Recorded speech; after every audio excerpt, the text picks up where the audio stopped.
हमें विवेक के द्वारा बुद्धि पर शासन करके, बुद्धि को बलवान बनाकर, मन को जो ज्ञानेंद्रियों के साथ विषयों में विचरण करते हुए हमें महान अशांति, दुख, क्लेश, बंधन, जन्म, मृत्यु, अपयश ये जो भोगना पड़ रहा है, अब हमको सुधार करना है। ये सत्संग प्रभु की अहेतुकी कृपा से कथन श्रवण करने का सौभाग्य मिल रहा है। यदि हम अपने आचरण में सत्संग को ना उतार पाए तो व्यर्थ तो नहीं जाएगा, पर वो लाभ भी नहीं मिल पाएगा जो लाभ मिलना चाहिए। जितना समय सत्संग में गया वो तो सत्य गया, पर मनन नहीं किया, आचरण में नहीं उतारा, तो जो वास्तविक सत्य का साक्षात्कार है, परम लाभ, भगवत साक्षात्कार, भगवत प्राप्ति, भगवत प्रेम, तत्वबोध, एक ही बात को कई शब्दों से जो वर्णन किया गया है, वो लाभ, परम लाभ, वो नहीं मिल पाएगा। अब हमारे हृदय में एक असमर्थता दिखाई देती है। विषय भोगों का सेवन करने से इतना हमारी बुद्धि निर्बल हो गई है कि वो निश्चय ही नहीं कर पा रही कि अभिमान रहित, भोग रहित, विषय चिंतन रहित परमानंदमय जीवन होता है। ये निश्चय नहीं कर पा रही। घूम घूम के यही बुद्धि हमें शिक्षा दे रही, यदि मेरी फोटो खींचे, वीडियो बने, संसार में सब जाने कि हम कोई महापुरुष हैं, या हमारे मनोइच्छित भोग मिले, खूब जैसा चाहे भोग मनमानी भोगें, यही मनुष्य जीवन का चरम लक्ष्य है। ये आखिरी बुद्धि का बहुत बड़ा भ्रम है जो साधक को, उपासक को, भगवत मार्ग के पथिक को पुनः माया जाल में फंसा देता है। पुनः का तात्पर्य वो कोई जीवन मुक्त नहीं हुआ, पर वो पथिक था भगवत मार्ग का, फिसल कर फिर माया में खड़ा हो गया। इसलिए सावधान, ये बुद्धि और मन तब तक तुम्हारे शत्रु हैं जब तक ये भगवदाकार ना हो जाए। जिसकी बुद्धि यही निर्णय करती रहती है, प्राकृतिक ब्रह्मा के द्वारा रचे हुए प्रपंच का चिंतन करते हुए, ये पद मिल जाए, ये भोग मिल जाए, ये वस्तु मिल जाए, ये व्यक्ति हमसे पराजित हो जाए, आदि आदि, ये सब मायामयी बुद्धि है। सत्संग के द्वारा इस मायामयी बुद्धि का परिवर्तन करके भागवतिक बुद्धि लाओ। भागवतिक बुद्धि जो मैं हूं वही संपूर्ण सृष्टि है, ज्ञान जो मैं है ये भ्रमात्मक है, प्रभु ही प्रभु हैं, मेरे हृदय में प्रभु है, संपूर्ण हृदय में प्रभु, मेरे आराध्य देव के सिवा कोई नहीं, ये भक्ति। मैं सेवक हूं, सचराचर मेरा सेव्य है, कर्मयोग। चाहे जिस मार्ग में देखो, अध्यात्म में, संपूर्ण सृष्टि में एकमात्र शांत रस ब्रह्म विराजमान है, परमात्मा विराजमान है। उसी का अनुभव करने के लिए निकले हैं और उसी से अखंड प्रसन्नता, महासुख का अनुभव होता है। ये विषयी पुरुष को पता नहीं होता। भोगेश्वरी प्रसक्तानाम तया प्रहृत चेतसाम व्यवसायात्मिका बुद्धि समाधौ न विधीयते, श्री भगवान के वचन है। परमात्म प्राप्ति में महासुख है, ऐसा बुद्धि निश्चय ही नहीं करती जिसकी बुद्धि भोगों में रत है, जिसका चित्त भोगों ने अपहृत कर लिया है, हरण कर लिया है। भोगों में जो सुख खोजता है वो ऐसा निश्चय भी नहीं कर सकता कि परमात्म प्राप्ति में महासुख है। इसलिए श्रीपाद प्रबोधानंद जी महाराज कह रहे हैं, भ्रातर्यर्हि निमीलितासि नयने तत्र क्व कान्तात्मज भ्रातृस्वाप्त सुहृदगणः क्वच गुणाः कुत्र प्रतिष्ठादयः कुत्राहं कृतयः प्रभुत्व धन विद्या देस्ततः सर्वतः त्वं निर्विद्य सविद्य किं नु न चलस्य अद्यैव वृंदावनम। हे भ्रातः, हे भाई, तुम्हें बात पता है? निमीलितासि नयने तत्र क्वा कांताद्मद भ्रात स्वाप्त सुहृद गणा क्वच गुणा कुत्र प्रतिष्ठादयः। तुम्हें ये पता है कि जहां मृत्यु तुम पर वार करेगी और तुम्हारे नेत्र मुंद जाएंगे, मृत्यु सैया में तुम सो जाओगे, तब ये तुम्हारे स्त्री पुत्र धन नाना प्रकार के गुण प्रतिष्ठा सुहृदगण मित्र पद प्रतिष्ठा ये तुम्हारे किस काम की रहेगी? तुम्हें इस बात का पता है? श्रीपाद कह रहे हैं, बहुत ध्यान देने योग्य बात। यही हमारी बुद्धि विचरण करती है, यही हम मांगते हैं कि हमें मिल जाए, उसी के लिए सावधान करते हैं। हे भैया, तुम्हें ये पता है जब मृत्यु शैया में तुम्हें नेत्र मूंद करके तुम्हारे स्वरूप को अंतर्हित करके सूक्ष्म शरीर स्वभाव शुभ अशुभ कर्म इनको समेट करके काल ले जाएगा, तब तुम्हारे साथ कौन रहेगा? कौन तुम्हारा बचेगा? शरीर यही छूट जाएगा। स्त्री पुत्र मित्र सुहृदगण पद प्रतिष्ठा धन वैभव जो तुम्हारा जितना माना हुआ है ये सब छूट जाएगा। तुम्हें ये पता है? श्रीपाद कह रहे हैं, कुत्राहं कृतयः प्रभुत्व धन विद्याद्यैस्ततः सर्वतः। जब भाई तुम्हारी आंखें मुंद जाएंगी, कोई तुम्हारे साथ ही नहीं जाएगा, तो तुम अपनी प्रभुता दिखाने में धन को चाहे जैसे मिले, अधर्म से, हिंसा से, व्यभिचार से, कैसे भी एकत्रित करने में, मैं बहुत बड़ा धनी विद्वान प्रतिष्ठित आदि ऐसा अभिमान करने में तुम्हें क्या सुख मिलेगा? क्योंकि जब तुम्हारे नेत्र मुंद जाएंगे तो कुछ भी तुम्हारे साथ नहीं जाएगा। तो तुम्हारा ये अहंकार, तुम्हारा ये अधर्म के द्वारा कमाया हुआ धन, ये प्रभुता, ये पद तुम्हारे रह जाएंगे क्या? नहीं। तो फिर त्वं निर्विद्य सविद्य किम नु न चलस्यद्यैव वृंदावनम।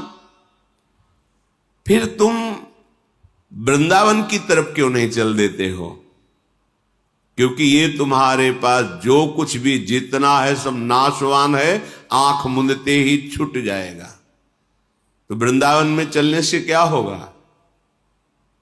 बोले एक बार जो वृंदावन आ गया, भले कुछ ही मिनट के लिए, और यहां की रज लग गई, यहां की वायु लग गई, यहां की एक लता को प्रणाम कर लिया, एक वैष्णव को प्रणाम कर लिया, और प्रभु साक्षात श्री विग्रह रूप धारण किए हुए विराजमान है।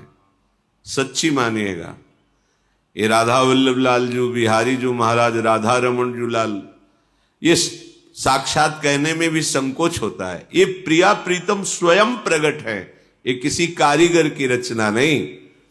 और एक क्षण में बात सुनते हैं, आप ऐसा ना समझें आपकी बात निकली और वहां पहुंची, बस नंबर मिलने की बात है।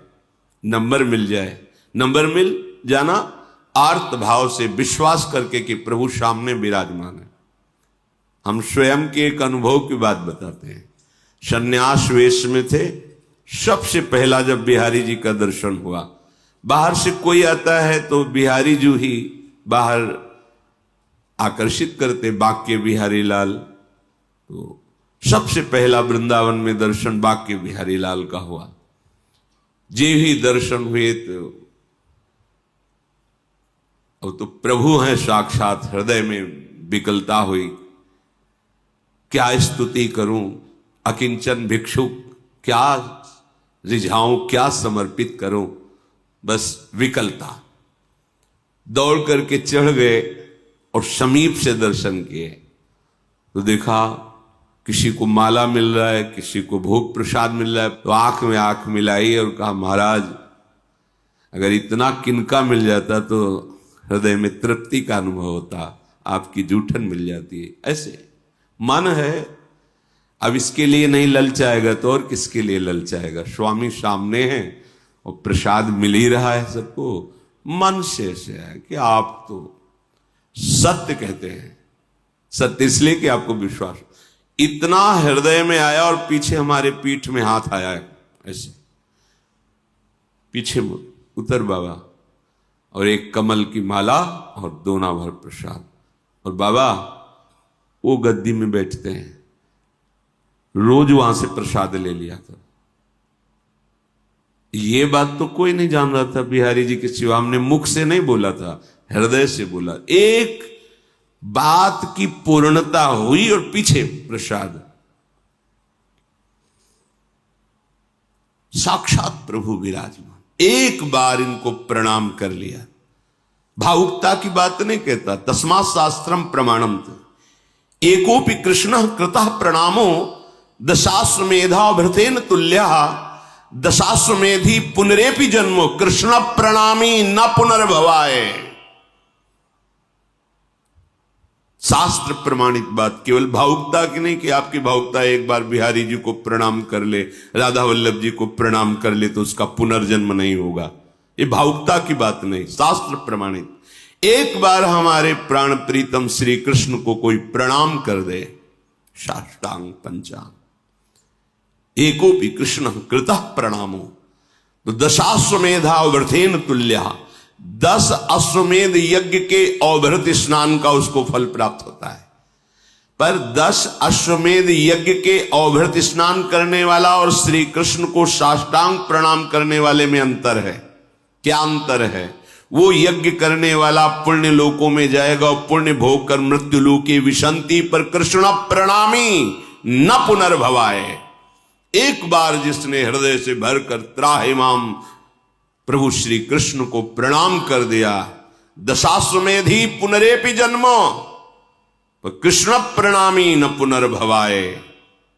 देखो एक बार आए, वृंदावन की धूल लगी, वायु लगी, यहां किसी लता खगमृग पशु पंछी जो भी एक बार नमन किया, एक बार बिहारी जी राधा रमण राधा वल्लभ लाल को प्रणाम किया और एक बार दौड़कर चरणामृत लिया।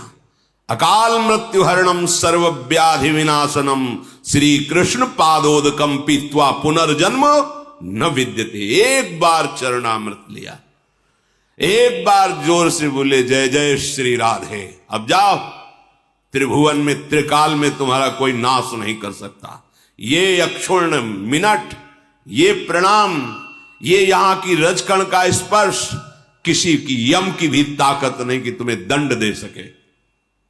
इसीलिए श्रीपाद कह रहे हैं, भैया तुम क्या ये नहीं जानते कि तुम्हारी आंखें मुंदेगी, मृत्यु होगी, और जब मृत्यु होगी तो ये धन, ये पुत्र, ये मित्र, ये पद, ये प्रतिष्ठा, ये अभिमान तुम्हारा मिट्टी में मिल जाएगा, कुछ भी तुम्हारे साथ नहीं जाएगा। तो एक बार निर्विद्य सविद्य किम नु चलस्यद्यैव वृंदावनम, तू अभी एक बार क्यों नहीं चल देता वृंदावन को?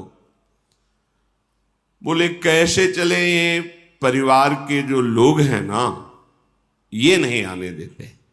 तो कहते उन्मत्त प्राय वाचः परिमुषित धियो मायया अनर्थ बीजम स्वार्थम मत्वा कृतार्था अथन सुख विवेकादयो ग्राह्य वाचः स्वीया सर्वे जिघांस्यन्त्यः बहुमृषा स्नेह पाशैर्निबध्य श्री वृंदारण्यया महमहित समाजात कदा निःसृतस्त्वाम्। ये जो तुम्हारे सगे संबंधी हैं शरीर के, इनके वाक्य उन्मत्त प्रायः वाचः, उन्मत्त कहते पागल को, ये पागलों के से वचन हैं, ध्यान देने योग्य नहीं है। क्योंकि धियो माया अनर्थ बीजम, जो सब अनर्थों का बीज है माया, उससे वो मोहित होकर के बोल रहे हैं। स्वार्थम मत्वा कृतार्था, वो केवल अपने स्वार्थ में तुम्हें बांध कर रखना चाहते हैं। श्रीमद् भागवत में एक जगह आया था कि जब कोई भगवत प्राप्ति का निश्चय करके चलने लगता है परमार्थ मार्ग में, तो देवता उनके परिवार के परिजनों की बुद्धि में बैठ करके उसके मार्ग में विघ्न पहुंचाते हैं। अगर उससे निकल जाए तो आगे बढ़ जाए, नहीं तो ये ऐसा खाई है मोह की कि गिरा ही देते हैं। सबके जीवन में आता है। ये जो पारिवारिक जन होते हैं, ये मोह ग्रसित बुद्धि होती है। वो हमें नहीं जानते, ना हमारे स्वरूप को जानते हैं, ना वो अपने को जानते हैं, ना अपने स्वरूप को वो जानते हैं। केवल बाहरी शरीर संबंध को लेकर के खूब रुपया पैसा कमाओ, खाओ पियो, दुल्हन लड़का बच्चा परिवार मकान गाड़ी, भगवान की बड़ी कृपा हमारे बेटे के ऊपर, बेटा मांगे खाए भूखा प्यासा भजन। अरे ऐसा जीवन किस काम का? संसार का यही सोच है, सबका सोच है। तो उन्मत्त प्रायः वाचः परिमुषित धियो माया अनर्थ बीजम, ये अनर्थ की बीज जो माया है, ये पारिवारिक जनों की बुद्धि में बैठकर उनको पागल कर देती है, उन्मत्त कर देती है। नहीं, अगर तुम वृंदावन गए, भजन की माला देखा, तो हम ऐसा कर लेंगे, हो घबरा गया। एक श्लोक में तो कह रहे, रुददपि पितृमात्र बंध्र पुत्रादिकम अपहाय निशम्य नारह दुक्ति ही हृदि परम कठोरताम दधानो द्रुतमवलोकय कृष्ण केलि कुंजम। हे भाई, जब तुम भगवत प्राप्ति के लिए कदम बढ़ाना शुरू करोगे तो तुम्हारी माता तुम्हारे पिता रो रो करके तुमको उस मार्ग से विचलित करना चाहेंगे। ये अनुभवी महापुरुषों के वचन हैं, बड़े बड़े महापुरुष। आद्य गुरु भगवान शंकराचार्य जी ने अपनी माता से कहा कि मैं सन्यास लेना चाहता हूं मां, मुझे आदेश करो। सन्यास? नहीं नहीं बेटा, तुम अकेले पुत्र हो, दूसरा कोई है नहीं, पिता भी नहीं कि जी मेरे तो सिर्फ एक आप हो, आप सन्यास? नहीं। और जब तक मां की अनुमति नहीं होती तब तक सन्यास लेने की प्रथा नहीं, अनुमति चाहिए। वो कह दे हां तो सन्यास ले ले, अनुमति के बिना सन्यास नहीं। भगवान शंकराचार्य जी ने विचार किया मां की अनुमति के बिना बात बनेगी नहीं, तो क्या करें? तो गंगा स्नान कर रहे थे, माया से मगरमच्छ पैदा किया। मगरमच्छ छुट के श्रीअंग को पकड़, मां देखो मगरमच्छ खा रहा है। अरे बेटा, हम तो वृद्ध हैं, कैसे बचा पाएंगे? बोले मां, अगर आप कह दो कि सन्यास ले लो तो मगरमच्छ मुझे नहीं खाएगा। बोले बेटा तो सन्यास ले लेना, मगरमच्छ क्यों खाए? उसी समय मगरमच्छ बाहर जब निकले तो उनका बेटा, सन्यास ले तो लेना पर मेरा कोई अंतिम क्रिया करने वाला नहीं तेरे सिवा। उनका मां, जिस समय मुझे पता चलेगा मेरी मां पधार गई, उसी समय मैं ये दंड अपने किसी को देकर और आपकी अंत्येष्टि क्रिया करूंगा, सन्यासी होते हुए भी। ऐसा माता सची जी ने जब महाप्रभु चैतन्य देव से कहा कि आप जा तो रहे हो तो थोड़ा जहर ला के रख दो, क्योंकि आपके सिवा और कोई है नहीं। विष्णु प्रिया कभी बाहर निकली नहीं, क्या होगा? बार बार विनय करके कि मां मुझे बस श्री कृष्ण प्रेरित कर रहे हैं, मैं उनके नाम उनके प्रेम में अपने जीवन को बलिदान देना चाहता हूं, इसलिए मां मुझे आदेश दीजिए। जब दोबारा मां सन्यास वेश में मिली तो उनका मां, सच्ची कहता हूं, हमारा हृदय तो आपके प्रति ऐसा है कि अगर अपने तन की आपकी पादुका बनाऊं इस चमड़े की तो भी मैं उरीन नहीं हो सकता, पर ये श्री कृष्ण मुझे ऐसे अपने नाम अपने रूप में ऐसे दीवाने कर दे कि अवश्यमर्थता है आपके सामने बैठना, आपके साथ रहना। पर हृदय ऐसा कहता है कि अगर ये तो आपकी पादुका बने तो भी मैं वो ऋण नहीं हो सकता। ये भगवत महापुरुष साक्षात भगवान है। अपने लोग तो उन्मत्त प्रायः वाचः परमुषित धियो माया अनर्थ बीजम, इनके द्वारा माया में अनर्थ बात ही निकलती है जिससे भगवत प्राप्ति में बाधा पहुंचे। अगर हम प्रभु का आश्रय ले ले तो मोह बंधन काट सकते हैं। नहीं, ये मोह बंधन इतना विचित्र है, इतना विचित्र है। गोपीजनों से यही तो कह रहे, बड़े बड़े योगी जिस मोह की बेड़ियों को नहीं काट पाते, तुम सब ने उस बेड़ियों को काटकर हमसे प्रेम किया। हम तुम्हारे जन्म जन्म ऋणी। भगवान श्री कृष्ण बोल, मैं तुम्हारा ऋणी।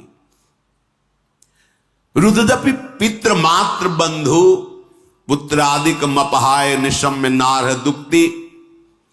जब तुम भगवत मार्ग में दृढ़ता पूर्वक चलने के लिए तैयार होगे तो माता पिता हो सकता है रो के तुमसे बात करें, परिवार के जन स्नेहवश तुम्हें रोकने की चेष्टा करें परमार्थ से। दूसरे का लड़का भजन करे तो वाह वाह, और जब अपना भजन करने लगे फिर देखो कैसा होता है। फिर तो जलन पैदा हो जाएगी। ज्यादा भजन करे, कितने ऐसे प्रश्न आते, ज्यादा भजन करेगा तो फिर ठीक नहीं है। भजन माला नहीं हाथ में होना चाहिए तुम्हारा। दूसरे का, बड़े भाग्यशाली माता पिता जिनके ऐसा पुत्र हुआ, वो कहेंगे। और जब अपना बेटा, फिर तो हृदय ही बताएगा कैसा होता है। तो कह रहे हैं कि इनकी उस समय दैवी प्रेरणा से मोह प्रबलता के कारण जो बातें हो रही हैं, उन बातों पर ध्यान नहीं देना चाहिए। यदि गृहस्थ मार्ग से भगवत मार्ग में चल रहे हो तो खूब तन मन से धन से माता पिता की सेवा करो, उनकी आज्ञा में रहो और नाम जप करो, पर अंदर से मोह मत करो। और अगर वैराग्य मार्ग के पथिक हो तो लौट कर पीछे मुड़कर मत देखो, तो भगवान संभाल लेंगे। प्रणत कुटुंब पाल रघुराई, भगवान तुम्हारे परिवार का कल्याण कर देंगे, तुम्हारे परिवार को लौकिक पारलौकिक समस्त सुखों से युक्त कर देंगे। पक्का समझ लो, ये हमने देखा है। हृदय परम कठोरताम दधानो, इस मार्ग के पथिक को एक जगह बहुत कठोर हृदय करना होता है, स्वजन संबंधियों से। यहां कठोरता है। अगर कठोर हृदय तो फिर भगत कैसा, क्योंकि भगत का हृदय तो अत्यंत सुकोमल होता है वो भजन के लिए। जब तक हमारा भजन अखंड नहीं हो जाता तो उदासीन और व्यवहार में बिल्कुल हृदय मजबूत, कठोर को होता मजबूत, किसी के आंसुओं का, किसी के दुर्वचन का, किसी के दंड का, किसी की प्रतिकूलता का कोई भी प्रभाव तुम्हारे कदम को रोक न सके, ऐसा मजबूत हृदय होना। यहां कठोरता का मतलब निर्दयी हृदय नहीं, मजबूत घनीभूत ऐसा पुष्ट दृढ़ निश्चय, अब कोई मुझे इस मार्ग से विचलित नहीं कर सकता। अब मुझे भगवत प्राप्ति ही करनी, मैं अविनाशी स्वरूप हूं। अगर शरीर अभी छूट जाता है तो फिर मिलेगा, जब मिलेगा तब भगवत प्राप्ति को उपाय करूंगा, पर वह भगवत प्राप्ति करके ही रहूंगा। ये दृढ़ निश्चय हृदय की, जो यहां कठोरता की बात कही गई है, वो निश्चय की दृढ़ता की बात कही गई। यहां निर्दयता की बात नहीं कही गई कि बड़ा कठोर निर्दयी हृदय सबको, ऐसा नहीं। वो अपने दृढ़ निश्चयी है। किसी के आंसुओं का, किसी के कटुवचन का, किसी के उपहास का कोई भी प्रभाव भक्त के हृदय में नहीं पड़ना चाहिए। अपने मार्ग में वो चलता ही रहे। स्वार्थम मत्वा कृतार्था अथ न सुख विवेकादयो अग्राह्य वाचा। कह रहे हैं बात उसकी ग्राह्य होती, पकड़ने लायक होती, जो विवेकवान होता है। लेकिन जो स्वार्थ मत्वा कृतार्था अथ न सुख, जो केवल स्वार्थ में मस्त हैं, स्वार्थ 5 ज्ञानेंद्रियों के द्वारा विषय भोगों में मस्त होना, परिवार, सुहृद, माता पिता, भाई बंधु, इसी को सब कुछ मान करके ना नाम जप है, ना शास्त्र स्वाध्याय है, ना भगवत वाक्यों का पालन, गुरुजनों के वाक्यों का पालन है। केवल मन में जैसे आया वैसे संसार में विचरण कर रहे हैं, जो मन आया वो भोग रहे हैं, और हमारा परिवार और हम बड़े सुखी। ये चंद दिनों की बात है। इसके बाद जो आने वाला समय है, ये सब बिखर जाएगा, कुछ नहीं रहेगा। उस समय केवल एक हरि ही तुम्हारा मित्र है, तुम्हारा सहायक है। तो शास्त्रों में जो वर्णन किया गया है, अगर हम उसके अनुसार चले तो आप देखोगे कदम कदम पे सुख का अनुभव होता है। इस शास्त्र एक एक शब्द परम सत्य है, बिल्कुल सच्ची मानो। जब आप ठीक अध्यात्म में आओगे तो जो लिखा है वही आपके हृदय में चलेगा। अगर नहीं चल रहा है तो आप देख लो कहीं ना कहीं कुमार्गगामी प्रवृत्ति में फंसे हुए हो। इस शास्त्र अनुभूत महापुरुषों के द्वारा लिखित है। अगर करोड़ आदमी आपको सलाह दे तो सलाह मानने योग्य नहीं है, लेकिन एक विवेकवान और भगवान में अपने प्राणों को समर्पित किए हुए बोले तो आंख मूंद करके चल दो उस मार्ग पे, कभी पतन नहीं होगा। बिना ही विचार करी शुभ जानी। एक तरफ एक करोड़ लोग हैं और एक तरफ एक विवेकवान महात्मा है जो भगवान से तन्मयता को प्राप्त है। उसके वचन सुनो, करोड़ के वचन न मानो और आंख मूंद के चल दो तो गिरोगे नहीं। करो सदा तिन कै रखवारी, जिम बालक राखे महतारी। भगवत प्राप्त महापुरुष के वचन पावरफुल होते हैं, उनमें आध्यात्मिक ऊर्जा शक्ति होती है। वो आपके हृदय को ऐसे जकड़ करके प्रभु से मिला देंगे कि आप छूटना भी चाहो तो नहीं छूट सकते। भाई एक बार समर्पण वृत्ति आनी चाहिए। तो विवेकादयो अग्राह्य वाचा, जिसके हृदय में विवेक नहीं उदय हुआ उसके वाक्यों को कभी नहीं मानना चाहिए, क्योंकि वो ठीक नहीं बोल रहा है, वो विवेक रहित है। मात पिता बालक कहीं बुलावे, उदर भरे सोई जतन सिखावे। कैसे पेट भर लो अपना, यही तुम्हारे जीवन की बहुत बड़ी पुरुषार्थ वृत्ति है। नहीं नहीं, पेट भरना तो प्रारब्ध के अधीन है, जैसे पशुओं का पेट भरता प्रारब्ध के अधीन है। भगवत प्राप्ति प्रारब्ध के अधीन नहीं। ये करने के लिए तुम्हें मनुष्य शरीर मिला है, चाहे गृहस्थ हो चाहे विरक्त हो। कुछ समय आप बैठ करके सत्संग सुनिए, नाम जप किए, ठाकुर सेवा विराजमान कीजिए, जहां भी हो प्रभु के हो के रहिए। देखो कैसा जीवन मंगल में होता है। स्वीया सर्वे जिघांसन्त्यः बहुमृषा, स्नेह पासैर निबध्य। हे भाई, भगवत प्राप्ति के लिए जब तुम चलोगे तो बहुत से मित्र आपके स्नेह पास के द्वारा आपको बांध कर जकड़ कर रख लेंगे और वो तुम्हें मृत्यु पर्यंत इसी स्नेह पास में बांधे रहेंगे। बड़ा विचित्र बंधन है स्नेह बंधन, स्नेह बंधन। बड़े बड़े बंधनों को तोड़ने वाले तो देखे गए, लेकिन स्नेह बंधन को केवल भगवत भक्त ही तोड़ सकता है, दूसरा नहीं। तो क्या भगवत भक्त स्नेही नहीं होता? सबसे बड़ा प्रेमी होता है वो तो। फिर स्नेह बंधन और स्नेही दोनों एक साथ कैसे हो सकते हैं? तो बोले जो मोह जनित स्नेह है उसका उनके हृदय में लेस मात्र भी प्रभाव नहीं होता, और उनके हृदय में जो भगवत जनित प्रेम है उसका प्रभाव चराचर जगत को मंगल प्रदान करेगा। हेतु रहित जग जुग उपकारी, तुम तुम्हार सेवक असुरारी। बिना किसी कारण के तुम्हारा मंगल करने की बात केवल दो में ही है, एक तो भगवान और एक भगवान के प्रेमी भक्त महात्माओं में। जो भगवान के प्रेमी महाभागवत जन है, दूसरे में नहीं। नहीं तो सब स्वार्थ के मित्र हैं। इसलिए कह रहे स्वजनगण स्वीया सर्वे जिघांस्यन्त्यः बहुमृषा। इनकी झूठी बातें हैं, कोई प्यार नहीं करता, कोई नहीं करता। कितनी घटनाएं आप देखो संसार में, एक पुरुष किसी और से मित्रता कर लेता, अपने परिवार को नष्ट कर देता है। एक पुत्र देखता है कि अभी तो बहुत दिन जीवित रहेंगे माता पिता, तब तक तो हमारी कामनाएं दबी रहेंगी, अगर ये मर जाते तो प्रॉपर्टी हमें मिलती। मनमानी आचरण, बड़े आनंद लेते। वो किसी न किसी विधान से अपने पूजनीय वंदनीय, जिन्होंने अपने छाती का दूध पिला के पाला, उन माता और पिता की हत्या कर देता है। ये स्वार्थ बहुत बड़ा जहर है। ये जहर किसी को भी नष्ट कर देता है, और ये ऐसे पास में बांध के रखता है कि जानता है सब कोई, लेकिन निकल नहीं पाएगा। ऐसा नहीं कि नहीं जानता, जानता है कि हमारे साथ छल कर रहा है, ये कपट कर रहा है, पर फिर भी वो उन्हीं का आश्रय लेगा। भगवान का आश्रय तो भगवत प्रेमी महात्माओं के वचनों के अनुसार चलने से मिलता है। इसीलिए कह रहे विवेक